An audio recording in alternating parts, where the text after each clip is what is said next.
नमस्कार. नवप्रेरणा एंटरटेनमेंटमध्ये आपलं मनापासून स्वागत.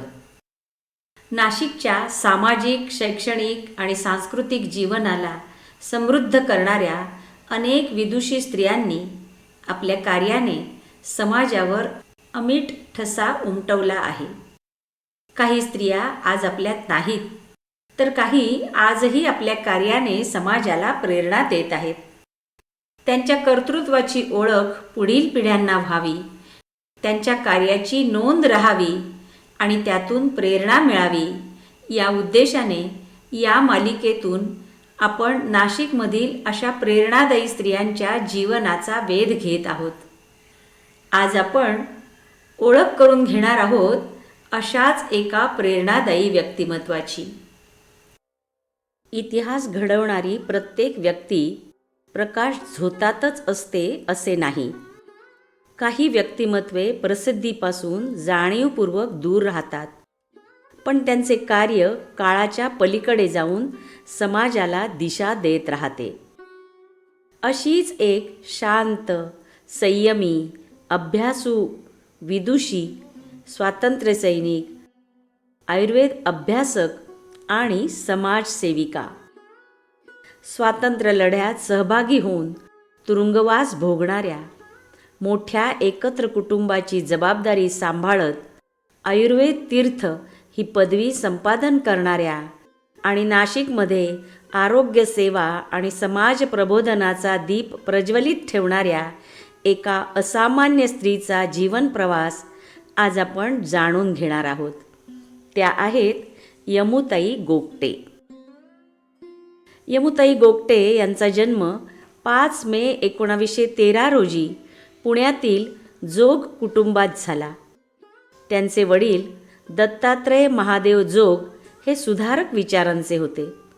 त्यामुळे त्या काळात मुलींच्या शिक्षणाला अनेक बंधने असतानाही यमुताईंचं शिक्षण पुण्यात मॅट्रिकपर्यंत झालं. सन 1932मध्ये त्यांचा विवाह आयुर्वेदाचार्य डॉक्टर विष्णू महादेव गोगटे यांच्याशी झाला. त्यावेळी गोगटे कुटुंब अहमदनगर येथे वास्तव्यास होतं. मोठे एकत्र कुटुंब, 5 लहान दीर आणि एक बालविधवा नणंद अशा जबाबदाऱ्यांनी भरलेल्या वातावरणात संसाराची सुरुवात झाली. मात्र घरातील कर्तव्ये सांभाळतानाही यमुताईंनी शिक्षणाची ओढ कधीच सोडली नाही. डॉक्टर वि. म. गोगटे हे अहमदनगर येथील आयुर्वेद सेवा संघाच्या परिसरात राहत असल्यामुळे यमुताईंना आयुर्वेदाचे शिक्षण घेण्यासाठी अनुकूल वातावरण लाभलं. विशेष म्हणजे गोगटे कुटुंबाची आधुनिक आणि पुरोगामी विचारसरणी त्यांच्या पाठीशी ठामपणे उभी राहिली. त्यामुळे त्यांनी आयुर्वेद तीर्थ ही पदवी संपादन केली. पुढे समाजसेवा, स्त्री आरोग्य, कुटुंब कल्याण, आयुर्वेद प्रसाराच्या त्यांच्या कार्याचा हा भक्कम पाया ठरला. मात्र यमुताईंचा प्रवास केवळ शिक्षण आणि संसारापुरता मर्यादित राहिला नाही. देशभर स्वातंत्र्याची लाट उसळली होती. राष्ट्रसेवेची हाक त्यांनाही स्वस्थ बसू देईना आणि मग सुरू झाला त्यांच्या आयुष्यातील स्वातंत्र्य संग्रामाचा धगधगता अध्याय. सन 1942 भारत छोडोची हाक देशभर घुमली. स्वातंत्र्याची ज्वाला प्रत्येक भारतीयाच्या मनात धगधगत होती. त्या काळात यमुताई गोगटे यांनीही स्वातंत्र्य लढ्यात उडी घेतली. आंदोलने, प्रभात फेऱ्या, निदर्शने आणि जनजागृतीत त्यांनी सक्रिय सहभाग घेतला. या कार्यासाठी त्यांना काही काळ तुरुंगवासही भोगावा लागला.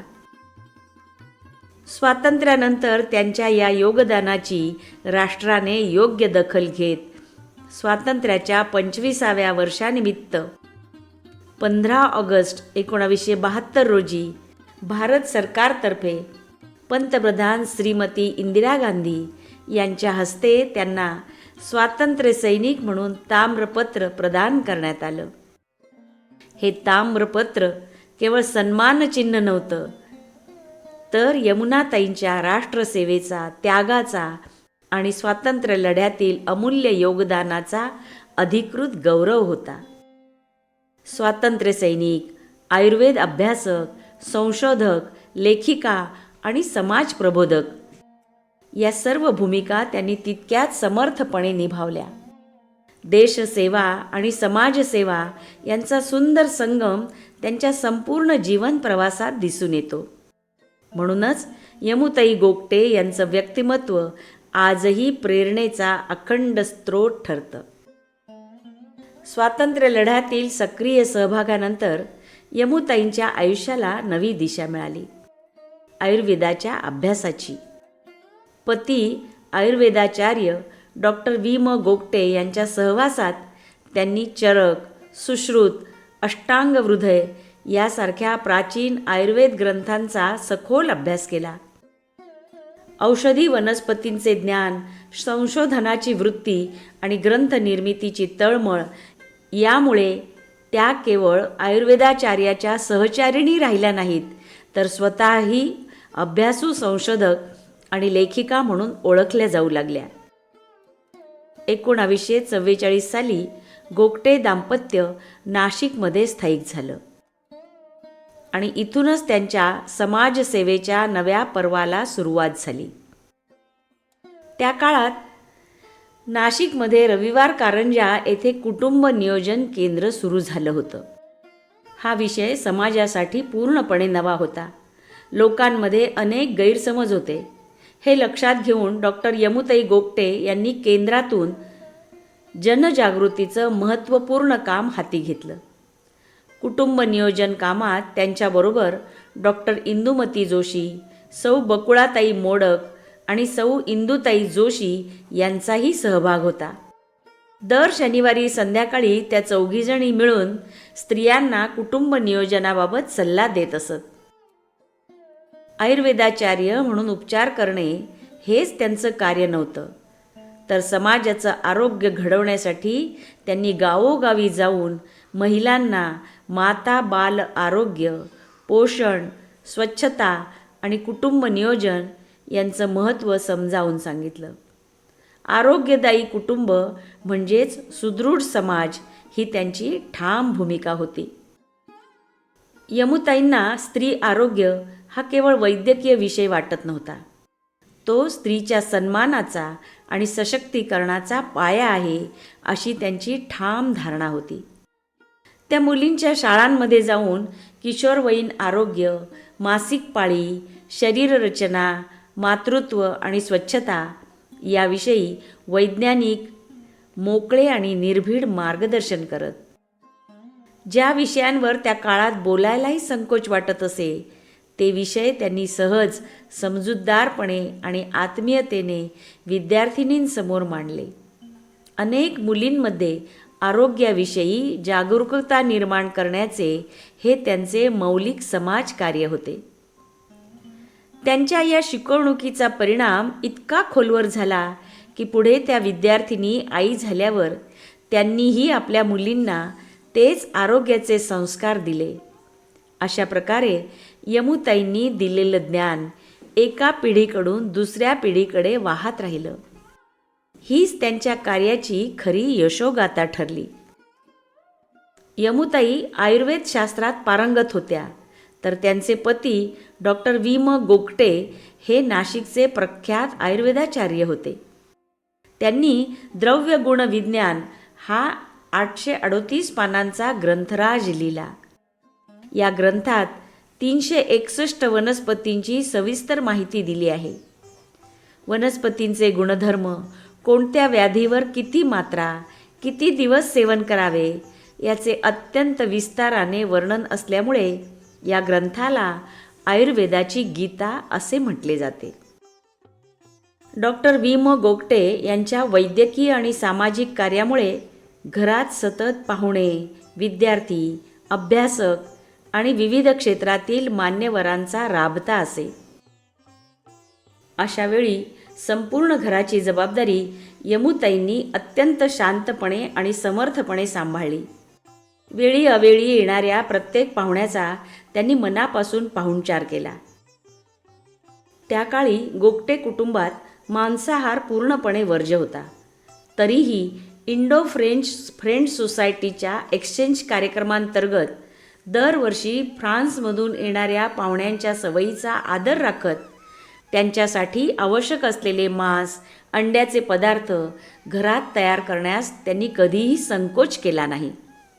स्वतःची परंपरा जपत दुसऱ्यांच्या संस्कृतीचाही सन्मान कसा करावा याचं हे सुंदर उदाहरण होतं. त्या काळच्या प्रथेनुसार वारावर शिकणारा एखादा विद्यार्थी घरात कायम जेवायला येत असे. त्याचीही प्रेमाने काळजी घेतली जात असे. पुढे संस्कृत भाषा सभेची स्थापना गोगटे यांच्या घरातूनच झाली. दर महिन्याच्या 1 तारखेला होणाऱ्या सभेची सर्व व्यवस्था यमुताई स्वतः पाहत असत. त्यांच्या या शांत, संयमी आणि सुबक व्यवस्थापनामुळे गोगटे यांचे घर खऱ्या अर्थानं संस्कार, विद्वत्ता आणि आदरातिथ्याचं केंद्र बनलं होतं. समाजकारणातून लोककारणाकडे वाटचाल करत यमुताई गोगटे सन 1955 नाशिक नगरपालिकेच्या नगरसेवक म्हणून निवडून आल्या आणि पुढील 2 दशके त्यांनी समाजकार्यात स्वतःला वाहून घेतलं. काही माणसं प्रचार करून लोकप्रिय होतात आणि काही माणसं आपल्या कार्यामुळे लोकांच्या मनात इतकी घर करतात की प्रचाराची त्यांना गरजच उरत नाही. यमुताई दुसऱ्या प्रकारातील व्यक्तिमत्व होत्या. त्यांच्या व्यक्तिमत्वावर लोकांचा इतका विश्वास होता की त्यांनी कधीही वैयक्तिक प्रचार केला नाही. तरीही नागरिकांनी त्यांना प्रेमानं आणि विश्वासानं निवडून दिलं. त्यांचं काम हाच त्यांचा प्रचार होता. यमुताईंच्या दृष्टीनं हे पद सत्तेचं नव्हतं तर समाजसेवेचं माध्यम होतं. नागरिकांच्या आरोग्य, स्वच्छता, शिक्षण आणि महिलांच्या प्रश्नांना त्यांनी नगरपालिकेच्या सभागृहात सातत्यानं आवाज दिला. अभ्यासू वृत्ती, स्पष्ट मते आणि लोकाभिमुख दृष्टिकोन यामुळे त्या सहकारी नगरसेवकांमध्येही आदराचं स्थान मिळवू शकल्या. आयुर्वेदाचार्य, स्वातंत्र्यसैनिक, समाजसेविका या सर्व भूमिकांसोबत त्यांनी एक जागरूक लोकप्रतिनिधी म्हणूनही आपली वेगळी ओळख निर्माण केली. आयुर्वेद रसशाळा आणि आयुर्वेद महाविद्यालयाच्या उभारणीत, विकासात आणि बळकटीकरणातही त्यांनी मोलाचं योगदान दिलं. समाजसेवेत सदैव कार्यरत राहिलेल्या अशा सात्विक, अभ्यासू आणि सेवाभावी व्यक्तिमत्वाचा 1998 साली अंत झाला. मात्र त्यांच्या कार्याचा प्रकाश आजही अनेकांच्या जीवनात प्रेरणेचा दीप म्हणून तेवत आहे. एखाद्या व्यक्तीचा मृत्यू हा तिच्या कार्याचा शेवट नसतो. समाज तिची आठवण ठेवतो. तोपर्यंत ती व्यक्ती आपल्या विचारातून आणि प्रेरणेतून जिवंत राहते. म्हणून अशा जीवन प्रवासांचे जतन करणे ही केवळ माहितीची नोंद नसून समाजाच्या कृतज्ञतेची अभिव्यक्ती आहे. यमुताईंच्या संस्काराचा वारसा त्यांच्या 4ही अपत्यांनी समर्थपणे पुढे नेला. यमुताई गोगटे यांनी आयुष्यभर जपलेली सेवा, शिस्त, अभ्यास आणि संस्कारांची परंपरा त्यांच्या संततीनेही तेवढ्याच समर्थपणे पुढे नेली. ज्येष्ठ कन्या डॉक्टर जया यांनी प्रसूतीशास्त्रात उच्च शिक्षण घेऊन अनेक दशकं वंध्यत्व निवारण तज्ज्ञ म्हणून कार्य केलं. IVF तंत्रज्ञानाच्या माध्यमातून त्यांनी शेकडो दाम्पत्यांना मातृत्व पितृत्वाचा आनंद मिळवून दिला असून आजही देशविदेशातील रुग्णांना त्या मार्गदर्शन करत आहेत. द्वितीय कन्या सौ रोहिणी ओगले ऑस्ट्रेलियात स्थायिक झाल्यानंतर तेथील वैद्यकीय उपकरण निर्मिती क्षेत्रात उच्च पदावर त्या कार्यरत होत्या. महाराष्ट्र मंडळाच्या उपक्रमातही त्यांनी सक्रिय सहभाग घेतला आणि परदेशातही मराठी संस्कृतीचं जतन केलं. ज्येष्ठ पुत्र विकास गोगटे आणि स्नुषा डॉक्टर विनीता गोगटे यांनी नाशिकमध्ये गेली अनेक दशके फॅमिली डॉक्टर म्हणून समाजसेवा केली आहे. वैद्यकीय उपचारांबरोबरच त्यांनी आरोग्य प्रबोधनालाही तितकंच महत्त्व दिलं. वृत्तपत्रे, मासिके, व्याख्याने आणि मुलाखती यांच्या माध्यमातून त्यांनी जनजागृती केली. डॉक्टरांकडे जाण्यापूर्वी या त्यांच्या पुस्तकातून सामान्य माणसाला आरोग्याविषयी प्राथमिक आणि उपयुक्त माहिती सहज भाषेत उपलब्ध करून दिली. विविध सामाजिक संस्थांमधील त्यांच्या योगदानाबरोबरच आरोग्य क्षेत्रातील कार्यासाठी त्यांना नील वसंत फाउंडेशनचा जीवन गौरव पुरस्कार प्राप्त झाला आहे. धाकटे पुत्र श्री विवेक गोगटे यांनी शून्यातून उद्योग उभा करून नाशिकच्या औद्योगिक क्षेत्रात आदर्श स्थान निर्माण केलं आहे. उद्योग क्षेत्रातील त्यांच्या कार्याला अनेक पुरस्कारांनी गौरविण्यात आलं आहे. चारही अपत्ये म्हणजे यमुताई आणि डॉक्टर विम गोगटे यांनी जपलेल्या संस्कारांचीच 4 सुंदर रूपे आहेत. काही आयुष्य काळाच्या ओघात संपून जातात, पण काही आयुष्य काळालाच समृद्ध करून जातात. वैद्यराज्ञी यमुताई गोगटे यांचं आयुष्य हे अशाच समृद्ध करणाऱ्या जीवन प्रवासांपैकी एक होतं. इतिहास केवळ राजा महाराजांचाच नसतो. इतिहास केवळ राजे महाराजांचाच नसतो, तो समाज घडवणाऱ्या अशा असंख्य व्यक्तिमत्वांचाही असतो. त्यांच्या कार्याचं स्मरण करणं, त्यांचा वारसा पुढील पिढीपर्यंत पोहोचवणं हीच त्यांना खरी आदरांजली. नवप्रेरणा एंटरटेनमेंटच्या माध्यमातून अशाच प्रेरणादायी व्यक्तिमत्वांचा प्रवास आपण पुढेही अनुभवत राहू. धन्यवाद. या होत्या महाराष्ट्राच्या सामाजिक, राजकीय आणि सांस्कृतिक क्षेत्रात आपली छाप सोडणाऱ्या नाशिकच्या प्रभावी स्त्रिया, अर्थात नाशिकच्या विदुषी. मूळ लेखिका डॉक्टर विद्या केशव चिटको. निर्मिती नवप्रेरणा एंटरटेनमेंट. मराठी भाषांतर आणि वाचक स्वर ॲडव्होकेट प्रेरणा देशपांडे. मित्रांनो, असेच नवनवीन व्हिडिओ ऐकण्यासाठी, बघण्यासाठी आपण माझ्या नवप्रेरणा एंटरटेनमेंट या यूट्यूब चॅनलला सबस्क्राईब करा, लाईक करा आणि शेअर करा. तुमची ही छोटीशी कृती मला खूप आनंद देते आणि नवनवीन व्हिडिओ बनवण्याची प्रेरणा देते. धन्यवाद.